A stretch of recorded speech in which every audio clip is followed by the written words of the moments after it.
বন্ধুসকল, তোমালোকে জীৱনত কিয় হেৰুৱাইছে নেকি? যদি হেৰুৱাইছে ভিডিঅ'টি শেষলৈ চাওক। মানুহে জীৱনত বহুতো বস্তু হেৰুৱায়, আনকি এনে কিছুমান বস্তু হেৰুৱায় যাৰ বাবে সম্পূৰ্ণ জীৱনটো কান্দি কান্দি দুখত কটায়।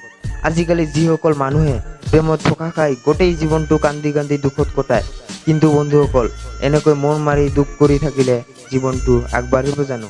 কেতিয়াও সম্ভৱ নহয়, আৰু জীৱনটো লাহে লাহে ধ্বংস হৈ যাব।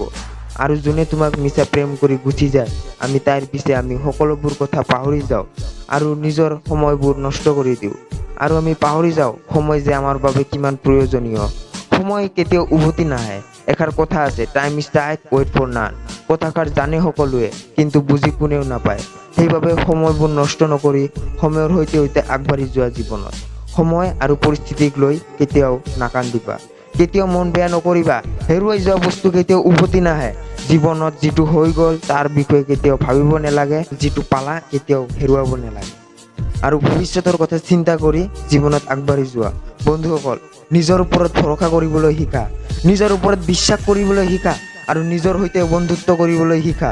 বন্ধুসকল, এটা কথা আমি সকলোৱে পাহৰি যাওঁ, যিজনে আমাক এই ধৰণলৈ লৈ আহি তুলি তালি ডাঙৰ দীঘল কৰিছে, আমি সেই পিতৃ মাতৃক আনৰ ভুৱা প্ৰেমত পাহৰি যাওঁ যে আমাৰ পিতৃ মাতৃ আৰু আমাৰ ফেমিলিতকৈ আন কোনেও বেছি ভাল নাপায়। সেইবাবে বন্ধুসকল, নিজৰ পিতৃ মাতৃক কেতিয়াও নাপাহৰিবা। প্ৰেম কৰাটো ডাঙৰ কথা নহয়, কিন্তু প্ৰেমটোক লৈ জীয়াই থকা আৰু প্ৰেমটোক অমৰ কৰি ৰখাটোহে ডাঙৰ কথা।